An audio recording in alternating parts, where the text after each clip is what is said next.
네, 안녕하세요. 김영록 TV의 날짜 이야기입니다. 오늘은 6월 3일이 되겠네요. 6월 3일 하면은 아주 탁 떠오르는 그런 그 단어가 하나 있습니다. 바로 이제 6.3 사태죠.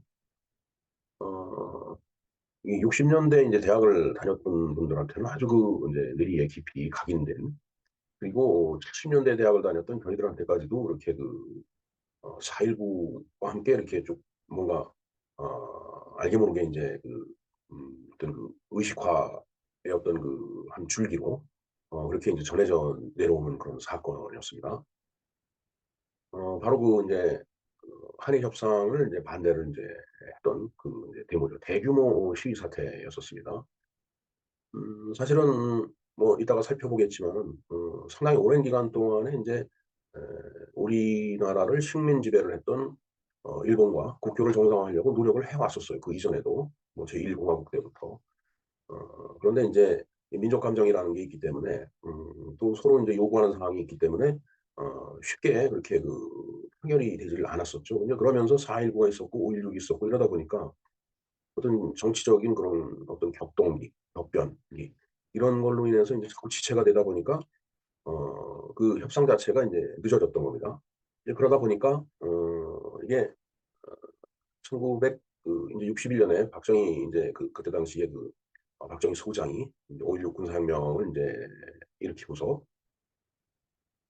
그 한일 간의 그 협정을 위한 협상을 인제 이어받아 갖고 그렇게 좀 인제 진행을 했던 거죠.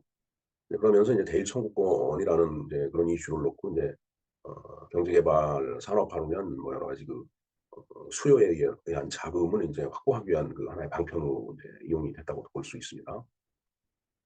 하여튼 이 6.3 사태에 대해서 그게 인제 어떻게 그 시발이 됐고 어떤 과정을 겪었는지 그런 내용을 쭉 한번 살펴보는 걸로 하겠습니다.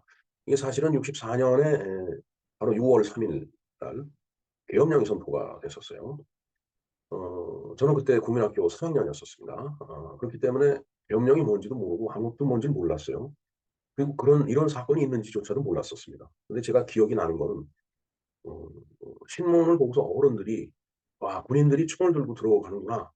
하면서 그 사진이 신문에 난 걸 이렇게 한번 어른들끼리 얘기하는 걸 옆에서 인제 보고 들은 적이 있었습니다. 지금 생각을 해 보니까 그게 바로 6.3 사태였던 것 같아요. 뭐 총도 그때 당시에는 뭐 6.25 때 쓰던 총을 갖고 인제 군대도 유지가 됐었겠지만은 하여튼 64년 6월 3 일에 있었던 6.3 사태, 대한민국 현대사의 큰 변곡점이자 또 하나의 커다란 사회적 이슈이자 그다음에 학생들의 커다란 소요 사태. 뭐 학생들뿐만 아니었죠. 그때 당시 뭐 정치인들, 윤보선 대통령 같은 전 대통령 같은 경우도 인제 그때 이제 상당히 그 합세해 갖고 음 글쎄 모르겠습니다. 뭐 윤모선 대통령 같은 경우는 이제 5.16을 인제 결국은 나중에 이제 승인을 한 그런 이제 대통령이었는데 나중에 정적이 돼 갖고서 인제 박정희 그때 당시 대통령하고 또 인제 정치적인 그 이제 싸움을 벌이죠. 자, 뭐 그건 또 다른 문제고, 즉 한일 협정이 인제 어떻게 어떤 과정을 거쳐서 이루어졌는지 한번 살펴보도록 하겠습니다. 그리고 한일 협정 관련해서 인제 박정희 대통령이 그때 당시에 인제 담화문을 발표하고 한 게 인제 12월 5 일인가 그렇죠.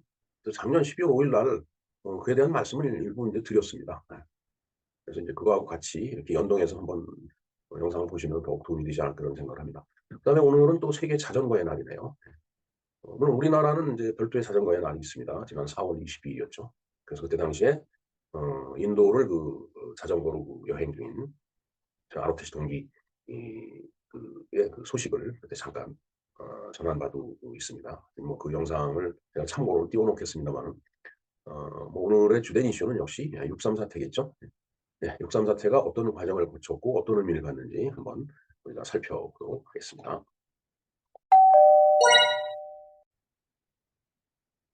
네. 6.3 사태. 어 6.3 항쟁이라고도 표현을 하고 6.3 시위라고도 하고 한일 협상 반대 운동이었죠. 이에 대해서 한번 쭉 그 경과라고 할까? 한번 알아가 보겠습니다. 자, 첫 번째 볼까요? 6.3 사태는 1964년 6월 박정희 정부의 한일 협상에 반대해서 일어난 운동이다. 네. 저도 말로 엄청 많이 들었습니다. 63 세대라는 말도 있죠. 그 이명박 대통령이 인제 63 세대 중에 하나죠. 자 그다음에 두 번째 1964년 6월 3 일, 6월 3 일입니다. 63. 박정희 정부가 계엄령을 선포하여 저녁 10 시에 선포를 해서 7월 29일날 해지를 했네요. 그러니까 한 달 25일 정도.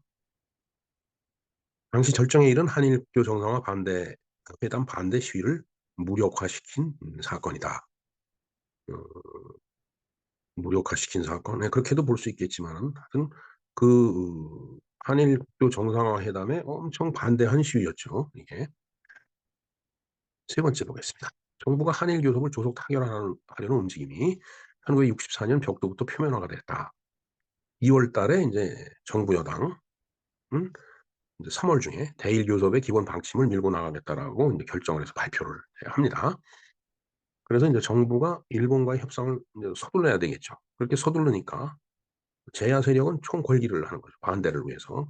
하여튼 구국의 봉화를 들어야 한다는데 의견을 모으고서 준비 작업에 인제 들어간 거예요. 이건 제야 쪽에서 들어간 거예요. 3 월이 돼서 정부는 인제 3월 5일 날 정부와 여당이 연석회의를 열고 그다음에 3월 12 일에 인제 농상회담을 했죠. 농상이라는 게 뭐 농업과 상공 뭐 어찌 됐든 한일 협상을 하는데 이제 굉장히 중요한 인제 부서였다고 생각이 되네요. 그다음에 12 일부터 본회담을 갖고 그다음에 4 월에 외상회담을 개최한다라고 한일 협상 스케줄을 갖다 인제 발표를 인제 한 거예요.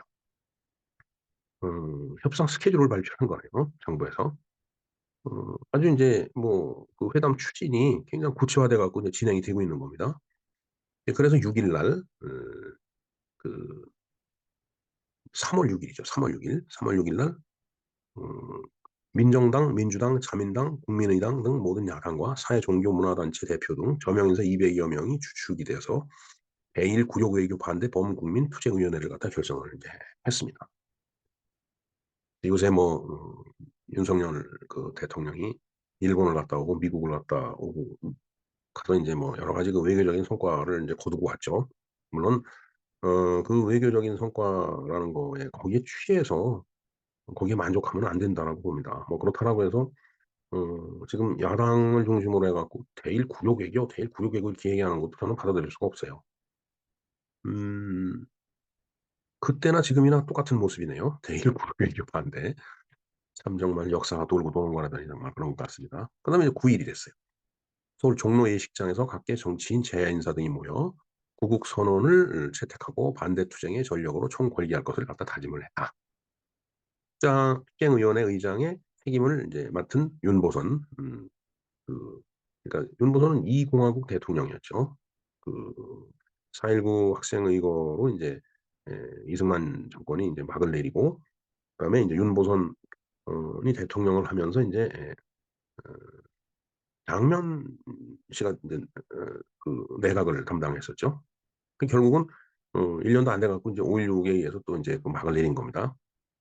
어찌 됐든 윤보선 전 대통령이 인제 구국 선언문을 낭독을 인제 하고 그다음에 인제 장택상은 한일 회담을 한일 합방에 비유하며 그것이 저들의 뜻대로 될 리가 없다고 비판했는데 이것도 요즘 하는 얘기하고 똑같네요. 예. 일본 가서 인제 회담을 하고 왔는데 마치 제2의 이완용이니 뭐니 그런 거하고 똑같습니다 아주. 어 자 네 번째 보겠습니다. 서울대 단식 논송과 시위의 도화선 5월 30일 서울대학교 물리대생들이 교정에서 자유 쟁취 권리대회를 열어 한일 회담 성토와 박정희 정권 성토식을 한 다음 단식 농성에 들어갔다. 지금은 이제 서울대학이 관악 캠퍼스로 전부 몰려 있었지만은 저때 당시는 서울대학교 물리대가 종로 5가 인제 그쪽에 있었죠. 예. 의대 서울의대 지금 서울대병원이 있는데 하여튼 음 그쪽에 인제 물리대가 있었어요. 제 기억에 그렇습니다. 제가 직접 가 보질 않아 갖고 정확한지는 모르겠는데 어 하여튼 인제 단식 농성에 들어갔고 그때 학생회장이 인제 김덕룡 씨네요. 전 국회의원이었어요. 서초구 국회의원을 했죠. 예. 김덕룡이 인제 학생회장이었는데 "오늘의 단식 투쟁은 내일의 피해 투쟁이 될지도 모른다." 선언문을 낭독하고 단식 농성에 또 들어갔어요. 그다음에 윤보선과 함석헌은 농성 현장을 찾아가서 우의로 및 격려를 했는데 요즘 똑같습니다. 예. 참 역사는 반복된다는 말이 맞는 것 같아요. 뭐 윤보선 씨는 전 대통령이었고 함석헌 씨는 CR의 손이라고 이분 상당히 이제 저명한 사상가죠. 우리는. 예. 퀘이커 교도인가 그래요, 저분이. 음 하여튼 재운동가로서 굉장히 이름이 높았던 분입니다. 다섯 번째 보겠습니다. 각지 대학에서는 관을 준비해서 한일협상 박정희 김종필 민주주의 장례식을 치릅 요즘도 많이 하죠. 예. 장례식 많이 치릅니다. 똑같아요. 자 그와 함께 시민사회단체, 정치인, 대일 무역 외교 반대 투쟁위원회 등도 시국 선언문을 발표하고 한일 협상 반대 또는 한일 협상 조건 재수정을 요구를 이제 했네요. 어 하여튼 협상 반대도 했지만은 뭐 어차피 협상을 피할 수 없는 거라면 "조건을 인제 수정하라." 이런 요구를 인제 했던 겁니다. 네 그다음에 인제 학생들이 인제 거리로 뛰쳐나온 거죠. 예. 경과. 서울 시내 각 대학생들이 거리로 뛰쳐나와 박정희 정권 타도를 외치며 시위를 벌이기 시작을 했어요.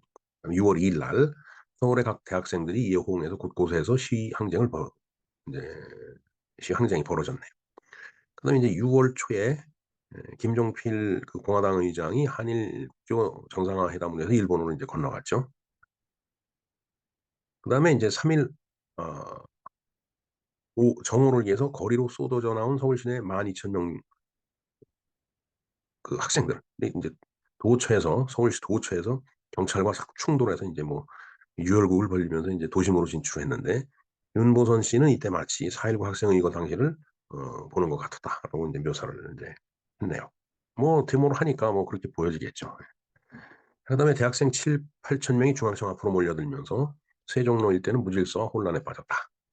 그다음에 대학생들은 대학에서 박정희, 김종필, 민생고와 이케다 하야토의 화형식하는 것도 똑같습니다. 그리고 5.16 피고에 대한 모의 재판을 열고 이 5.16 피고는 인제 5.16 군사혁명을 이제 일으킨 인제 세력들이니까 집권 세력이 그에 대해서 인제 모의 재판을 열고 이제 박정권을 갖다 성토했다. 그다음에 서울대 물리대 학생들은 6월 3일 오후 4 시경에 교문을 나서서 시위에 인제 들어갔고 연도의 시민들은 막 박수를 친 거죠. 이제 중앙청 앞에 도착을 해서 인제 데모대 맨 앞에 인제 섰다가 그 경찰의 체류탄 공세에 밀려 갖고 학교로 다시 인제 철수를 한 거예요. 학생들이 그렇다는 얘기죠. 이게 "6.3 항쟁을 일으킨 시위의 시발점이 됐다." 인제 요게 인제 시발점이 됐다라는 얘기예요. 그러자 또 서울대, 연세대, 고려대 등 서울 18개 대학 1만 5천 명이 등 총 3만 명가량이 거리로 몰려 나와 격렬한 시위를 벌이고 국회의사당을 갖다 인제 점거를 했네요. 국회의사당 점거하는 거는 뭐 저 때도 있었네요. 이때 국회의사당이라고 하는 것은 지금 여의도 국회의사당이 아니고 태평로에 있는 서울시의회 본회의장 그 벽수궁 이쪽 인제 끝에 있죠. 예. 서울시청에서 이렇게 길 건너 광화문 쪽으로 인제 가다 보면 있습니다. 음 그러니까 아무래도 점거하기가 쉽죠. 예 길가에 있으니까. 지금 여의도 국회의사당은 뭐 울타리 넓은 데다 울타리가 있고 거기 경찰이 딱 이제 지키고 있기 때문에 뭐 들어가는 게 쉽지는 않아요 그렇게. 자 그다음에 학생들의 데모가 격렬해지자 박정희 정권은 6월 3일 밤 9시 40분에 선포하기로 한 계엄령을 오후 8 시로 소급해서 서울시 전역에 계엄령을 선포하고 담화문을 인제 발표를 했네요. 담화문 인제 1권 발표한 겁니다. 그래서 인제 어떤 결과가 인제 초래가 됐느냐 보면 윤보선, 장택상, 유진호, 장택상이 두 번이나 언급이 되네요. 등에 의해서 주도되는 한일 무역 외교 반대 투쟁위원회는 학생들이 한일회담 반대 투쟁을 지원하고 고무하고 독려를 했다. 뭐 한편이니까. 정부는 3일 오후 6시 30분 시위 금지와 진압, 언론 검열, 대학 휴교 등 주동자 검거에 돌입했으며 이 조치로 시위의 주동 인물과 배후 세력으로 지목된 학생과 정치인, 언론인 등 1,120 명이 인제 검거가 됐네요. 그때 검거된 사람들이 이제 이명박, 이재호, 손학규, 김동연 전부 국회의원을 했고 이명박은 이제 대통령까지 했고 이재호는 지금도 이상한 소리를 하고 있죠. 손학규는 뭐 톡으로 다시 들어갔는지 조용하네요. 어 예 제 느낌에는 손학규 씨가 계속 지금 보수 정당 쪽에 남아 있었으면 대통령을 했었을 것 같다는 생각이 들어요. 왜 갑자기 그 반대당으로 가 갖고서 하여튼 뭐 사람 팔자 시간 문제인데. 그다음에 이제 김동영은 아까도 말씀드렸지만 이제 국회의원을 했고요. 총 348 명은 내란 및 소유죄로 서대문 형무소에 6개월간 복역을 했나요. 그다음에 박정희 이 대통령은 방송 담화를 통해서 6.3 시위를 야당 정치인들의 선동이며 학생들은 학교로 들어가 공부에 매진해 달라라고 이제 당부를 했습니다. 윤보선은 난국의 타개를 위해서 무엇보다 정치 철학이 요구된다. 전국 혼란이 일부 정치인, 언론, 학생의 그 책임이 있다고 할 정도로 박정희 씨는 판단 능력이 흐리고 정치 철학이 없었던 것일까. 그이 발언은 대다수 식자층을 비롯한 애국 국민들에게 너무 심각한 충격을 주었다라고 이제 반박을 했다고 합니다. 서울 시내에 경찰과 계엄군이 투입돼서 7월 28일 날 시위는 진압이 되었고 상당히 그 이제 오랫동안 시위가 이제 이어졌네요. 한 달 반 정도를 했으니까 한 달 반이 넘죠. 그 이튿날인 29일 계엄령이 이제 해제가 되었다고 돼 있습니다. 그러면서 계엄령이 해제되면서 담화문 2를 발표를 했습니다. 한편 강원영 목사의 경우 미국이 박정희 정권을 붕괴시키기 위해서 6.3 항쟁을 더욱 부채질하고 확산시켰다는 의혹을 제기하기도 했다라고 돼 있습니다. 뭐 뭔 일이 있으면 꼭 음모론이 뒤따라오죠. 뭐 어떤 게 맞는 건지는 알 수가 없습니다. 진짜. 이제 담화문은 벌써 이제 2개를 이제 발표를 한 겁니다. 자, 그다음에 인제 뭐 그렇게 인제 6.3 사태가 인제 진정이 됐는데 한일 협정을 위해서 쭉 어떻게 진행되어 왔는지 그 이제 일자별로 한번 보도록 하겠습니다. 자, 1951년 9 월에 샌프란시스코 강화 조약이 있었죠. 지난번에 그 미군정이 그 일본의 미군정 종식일이라는 그 방송을 해 드린 적이 있는데 이게 샌프란시스코 강화 조약의 조인을 함으로 인해서 인제 그게 종식이 됐다는 얘기인데 즉 태평양 전쟁을 치르고서 전후 처리를 어떻게 할 것인가를 그 서로 그 앉아서 인제 어 합의를 본 그 조약이 바로 샌프란시스코 강화 조약입니다. 그러니까 2차 세계 대전 중에 태평양 전쟁을 인제 마무리한 거죠. 예. 하여튼 저 강화 조약이 끝나면서 인제 다들 여러 나라가 인제 자기네들이 인제 보상받을 거 받고 뭐 인제 이렇게 인제 하고 그다음에 그에 불만이 있으면은 별도로 일본하고 인제 협상을 해서 인제 보상을 받고 인제 그런 일들이 쭉 진행이 됐는데 우리나라도 그중에 하나였던 거예요, 그 흐름 속에. 자, 1951년 10월 이후에 한일 간에 5번의 협상을 했으나 모두 무산이 됐다. 사실 이게 타협이 되기가 쉽지가 않죠. 이 민족 감정도 있는 데다가 서로 주장하는 게 다르니까. 자, 1951년 10월 20일 날 예비회담을 했어요. 그다음에 1952년 2월 15 일부터 4월 20 일까지 1차 회담을 했고 그다음에 1953년 4월 15 일에 2차 회담을 했는데 1952년 1월 18일 날 이승만 평화선 이승만 라인이죠. 그걸 딱 선포를 해 버렸잖아요. 그러니까 그것 때문에 또 서로 뭐 티격태격하다 보니까 또 결렬이 됐죠. 이승만 평화선에 대해서도 방송을 한번 해 드린 적이 있습니다. 그다음에 1953년 10월 6 일부터 21 일까지 3차 회담을 했는데 구보다가 또 망언을 했죠 그때. 일본이 조선을 통치했지만은 조선이 이 손해만 봤느냐. 그러니까 자기네들이 조선 땅에다 놓고 나온 게 너무 많다 이거죠. 그게 인제 어 지금 한반도가 대한민국이 그러니까 근대화를 하려고 하는데 도움이 됐을 거다. 뭐 이런 얘기를 한 거예요. 그러니까 이제 구보다 망언이라고 해 갖고 또 그것 때문에 또 결렬이 돼요. 그다음에 1958년 4월 15일 날 4차 회담을 인제 했는데 이제 쭉 진행을 하다가 60년 4월 19일 날 4.19가 일어나죠. 그러면서 인제 청구권 문제 때문에 뭐 이게 쉽게 합의가 안 되니까 또 중단이 돼요. 그리고 1960년 10월 25일 즉 어 5.16 혁명 정부가 혁명 그때는 뭐 국가 재건 그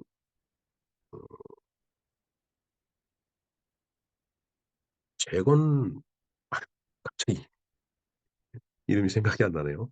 음 재건 국가 재건위원회인가? 뭐 하여튼 그게 인제 5.16 그 혁명 세력이 그러니까 저쪽에서 그 좋아하는 말로 쿠데타 세력들이 인제 어 그 5차 회담을 갖다 진행을 했었던 것 같으네요, 날짜로 봐선. 아. 예. 그게 아닙니다. 그 저기 이공화국에서 한 거죠. 그러니까 장면 인제 그 내각이 한 거죠. 그러다가 5.16이 일어나는 바람에 그게 또 중단이 된 거예요. 예. 그다음에 인제 1961년 10월 20일 날, 그러니까 5.16이 일어나고서 인제 5.16 군사 정권 그 세력이 인제 다시 인제 이 한일 회담을 갖다 진행을 한 거예요. 6차 회담을 했네요. 거기에서 인제 청구권 문제, 그다음에 앞서서 이승만 대통령이 선언했던 평화선 문제, 그다음에 독도 문제, 이거 갖고서 인제 또 교착이 된 거예요. 1962년 10월 달에 이제 이거 아주 굉장히 유명한 메모죠. 김종필 오라미 메모. 음 김오 어 메모죠. 김오이라 메모. 오이라 메모. 음. 그래서 인제 대충 6억 달러, 6억 달러죠. 그리고 뭐 2억 달러 더 뭐 차관 형식 뭐 이런 걸로 돼 있어 갖고 8억 달러인가 그래요. 그래서 인제 이게 타결이 인제 돼 갔던 겁니다. 64년 4월 달에. 그러면서 이걸 마무리 지으려고 막 이제 정부가 하니까 앞에서 설명드렸듯이 3 월부터 막 타결을 하려고 막 하니까 6월 들어서 6월 3일 날 인제 6.3 사태가 일어난 거예요. 그리고 계엄령이 선포가 된 거고, 그다음에 65년 6월 22일 날 7차 회담을 하면서 한일 협정이 조인이 됩니다. 예. 이건 6월 22일 날 한일 협정에 대해서 좀 세세하게 좀 세부적으로 다시 한번 다루도록 하겠습니다. 그다음에 인제 1965년 6월 23일 날 인제 조인을 하고서 박정희 대통령이 담화문 세 번째 담화문을 발표하는 거예요. 그러니까 이 한일 협정에 관련돼서 담화문을 3개를 발표를 한 겁니다, 박 대통령이. 자, 그다음에 1965년 8월 15일 날 한국 국회에서 비준을 인제 하게 됩니다. 네. 그다음에 1965년 12월 18일 날 일본에서도 인제 인제 비준이 돼서 서로 비준서를 교환한 거예요. 이 지난해 12월 18일 날 이 한일 협정 비준서 교환에 대해서 그때 인제 방송을 해 드렸죠. 그것이 바로 요 밑에 있는 이 영상이 되겠습니다. 비준서 교환. 한일 협정 비준서 교환. 이주 노동자의 나라로 겹쳤었네요. 12월 18일 날. 예. 주소가 인제 이렇습니다. 이거 제가 더보기에 노트에 링크를 걸어 놓을 테니까 이 주소를 참조를 해 주시면은 고맙겠습니다. 그다음에 인제 박정희 대통령에 대해서는 지난해 10월 26일 날, 그러니까 10월 26일 날 인제 두 우인이 죽었는데, 박정희 대통령하고 어 일본의 이토 히로부미죠. 우인이라고 표현하면 또 저보고 토착약이라고 그럴 것 같은데, 하여튼 우리로 봐서는 참 뭐 원흉이지만은 일본어로 봐서는 그냥 우인이에요. 그 사람 집회도 나올 정도입니다, 일본 집회에도. 예. 이렇게 해서 인제 한일의 회담을 반대했던 학생들의 6.3 사태에 대해서 인제 우리가 대략적으로 알아봤습니다. 그래서 인제 이때 데모를 학생 시위를 인제 주도했던 일련의 학생 그룹을 이제 63 세대라고 하죠. 63 세대. 60 년대 학번이 인제 63 세대입니다. 그리고 인제 70 년대 학번은 어떻게 보면은 인제 어 74 년도에 있었던 민초학년 사건. 이제 이때는 워낙 국정이 인제 정부에서 긴급 조치를 발동을 해서 구호인가 그때 발동이 돼 갖고 뭐 학교 학생들을 꽁꽁 묶어 놓을 때였어요.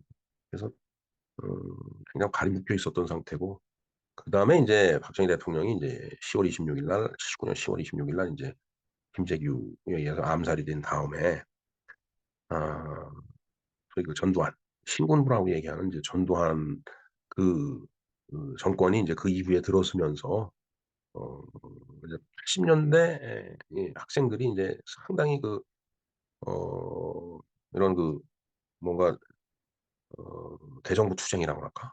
뭐 이거 엄청 강하게 했죠. 그러면서 묘하게 80 년대 학번들이 인제 마르크스주의에 탐닉을 하게 되죠.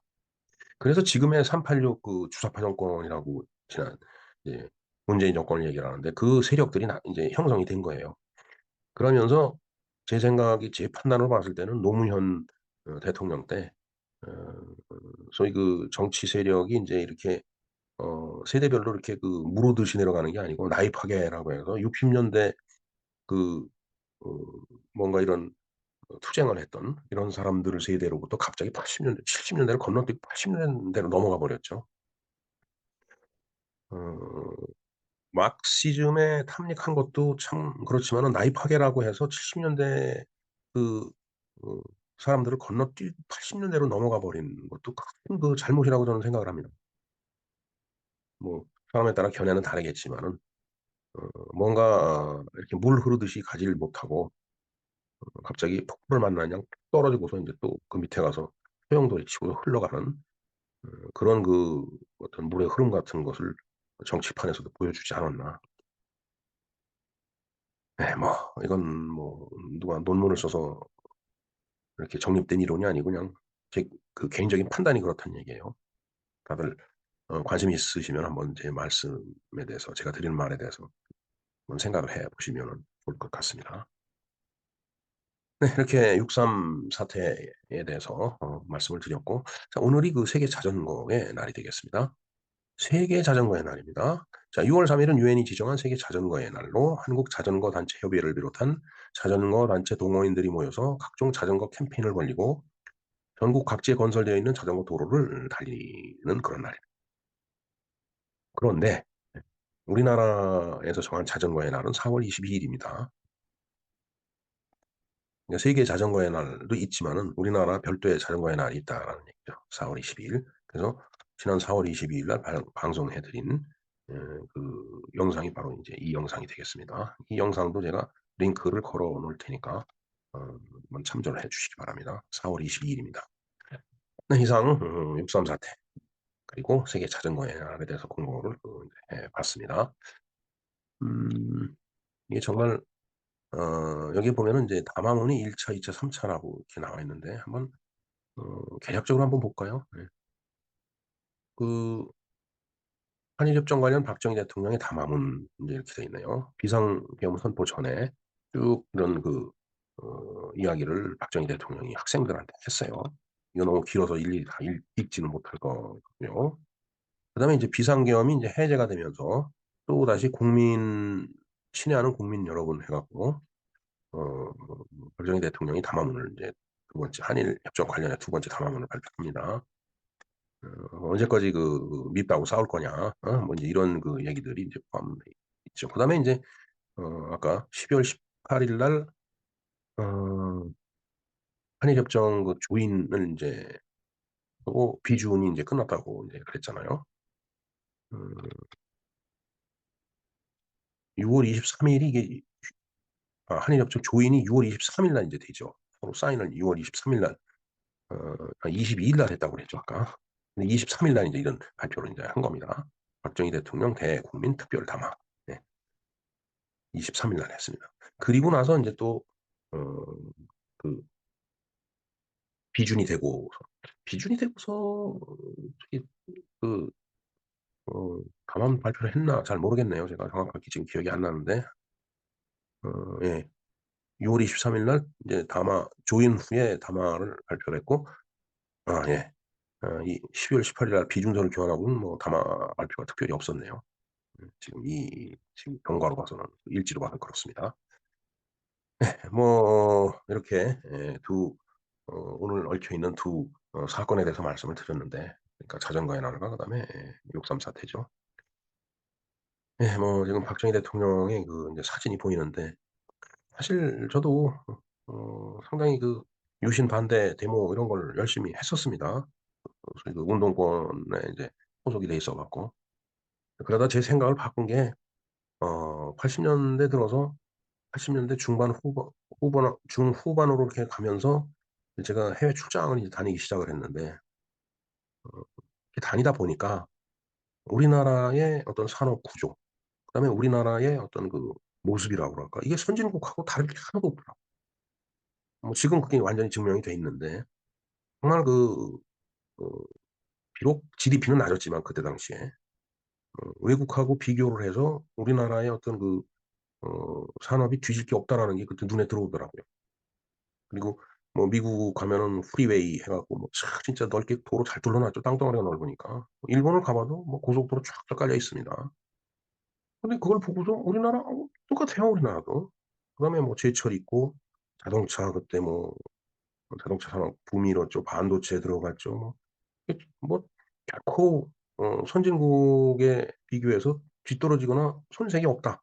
이런 생각이 그때 그 판단이 섰어요. 그래서 '박정희의 길이 맞았다.' 그때 저는 박 대통령에게 인제 동의를 했고 요즘은 그래요. 이런 얘기를 할 때마다 '왜 70 년대에 박 대통령을 못 도와드렸을까?' 이런 해안이 남아요. 물론 그때 같이 학생운동 하던 분들 지금 그 학생운동 하던 분들 자기 생각을 버리기가 쉽지 않아요. 저도 이거 버리는데 한참 걸렸습니다, 시간이. 그러다 보니까 아직도 뭔가 껄쩍지근하게 많이 남아 있고 뭐 그런 거는 같은데 그러나 할 수 없습니다. 할 수 없다라는 게 정말 할 수 없어요. 음. 뭐 이미 세상은 그렇게 바뀌어 버렸고 이미 증명이 돼 있어요. 특정의 길이 옳았습니다. 내 무덤에 침을 뱉으라고 얘기를 했는데 가서 침 뱉을 사람 아무도 없어요, 빨갱이 빼놓고는. 네, 그래서 그런 의미에서 제가 박정희 대통령 사진을 좀 한번 올려 봤습니다. 네. 정말 그 곰돌이가 지금 골똘히 생각에 잠겨서 이리저리 생각을 하고 있는데 '박정희 대통령의 심정이 그러지 않았을까.' 하는 생각을 해 보네요. 자, 6.3 사태 그리고 세계 자전거의 날에 대해서 한번 알아봤습니다. 김영로 TV였습니다. 감사합니다.